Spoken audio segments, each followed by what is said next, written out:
নমস্কার বন্ধুরা, রামপুরা চালদানি উত্তরপাড় 4 নম্বর ওয়ার্ডের এই পুকুরটা 5 বছর পর জলটা মেটেছে, তাই আবারও মাছ ধরা শুরু হয়ে গেছে। পুকুর দেখুন, সবাই মাছটা ধরছে।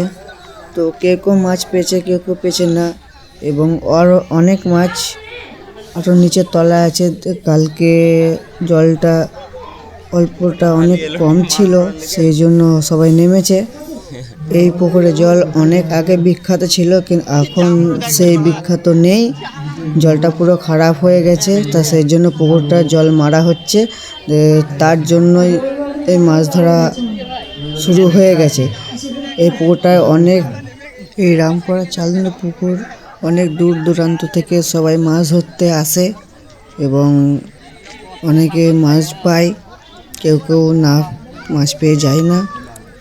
অনেকেই মাছ ধরছে এবং অনেকেও মাছ ধরা দেখছে। আপনার দেখুন, এই দেখুন ওইদিকে সব মাছ ধরা সব দেখছে। এই দেখুন, এই দাদাটা মাছ তুলেছে, তারপর আরও লোক আছে। দেখুন এদিকে এই ভাইটা নেমেছে, এই কাকুটা নেমেছে, এই ভাই নেমেছে, অনেক আছে। আরও হয়তো আশা করি কালকে হয়তো নামবে। সেই ভিডিওটা আপনার অবশ্যই শীঘ্রই দেওয়ার চেষ্টা করব। ওইদিকে লোক দেখুন, সব অনেক লোক দেখতে এসেছে মাছ ধরার জন্য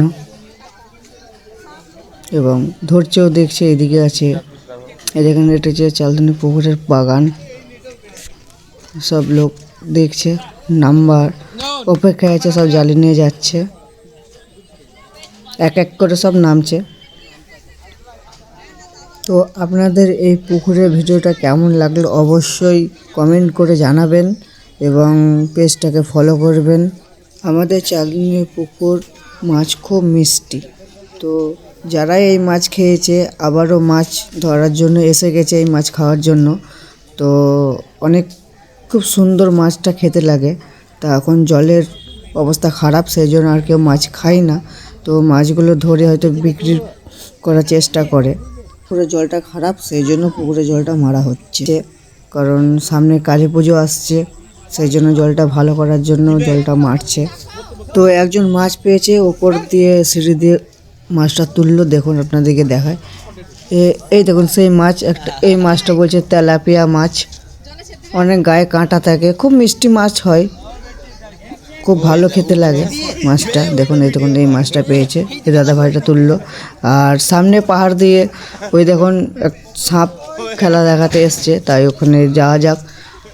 সাপ খেলাটা কি দেখাচ্ছে, কাকুটা বলছে দাঁড়া দাঁড়া একটু পর ভিডিওটা বানাবি, মানে আবার সাপটাকে ভরবে ঝুঁটিতে দিয়ে, আবার কি বলবে মুখে দিয়ে আবার বার করবে। এই দেখুন বলছে কাকুটা দাঁড়া দাঁড়া। এই দেখুন এবার মুখে নেবে দিয়ে ফুফু করবে, দিয়ে সাপটাকে বের করবে। দেখুন কাকুটা কি করে।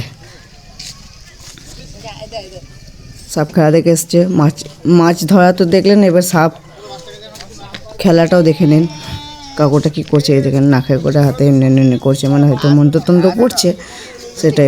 এবার সাপটাকে ফু দেবে। দেখুন এই দেখুন ফু দিচ্ছে, ফু দিয়ে এবার সাপটাকে বের করবে। পুকুরে বাচ্চাটা চলে গেছিলো, আমি সাইডে করে দিলাম, মানে যাতে না অ্যাটাক করে কাকুটাকে। এবার বাচ্চাটার জন্য না ক্ষতি হয়, সেই জন্য সবাই দিন দেখুন ঝুড়িতে হাত মারছে। এবার কাকুটা সাপটা বের করবে। দেখুন কাকুটা লাস্টে 10 টাকা চাইছিল, লাস্টে বেলায় আমি 10 টাকা দিয়েছি। সেই ভিডিওটা আপনাদেরকে দেখাইনি, কারণ আমার ভালো লাগেনি পয়সাটা দেওয়াটা দেখাতে, সেই জন্য আমি দেখাইনি। তো কাকুটা কোথা থেকে এসছে তা আমরা জানার চেষ্টা করেছিলাম, তা কাকুটা কিছু বলেনি। তা কাকুটা খেলার দেখিয়ে বলছে 10 টাকা চাইছিল, সেই আমি 10 টাকাটা দিয়েছিলাম।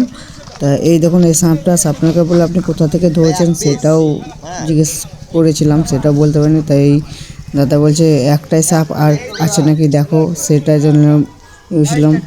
দিয়ে তারপরে আবার এই দাদাটাই আবার বললো। তো অনেকেই সাপ খেলা দেখছে এবং মাছ ধরা দেখছে, এনজয় করছে। আপনারাও দেখুন আমার সাথে সাথে। তো ভিডিওটা কেমন লাগলো অবশ্যই কমেন্টে জানাবেন, আর অবশ্যই চ্যানেলটাকে ফলো করবেন। তো আমি কাকুটাকে লাস্টে বেলা জিজ্ঞেস করেছিলাম তা সাপটাকে আপনি খেতে দিয়েছেন কিনা, তা সেটাও কিছু বলিনি। তা অনেক কথা বলার চেষ্টা করেছি কিন্তু কিছু বলেনি। তা উনি খেলা দেখিয়ে 10 টাকা নিয়ে চলে গেল, আমি আর কিছু বললাম না। ধন্যবাদ।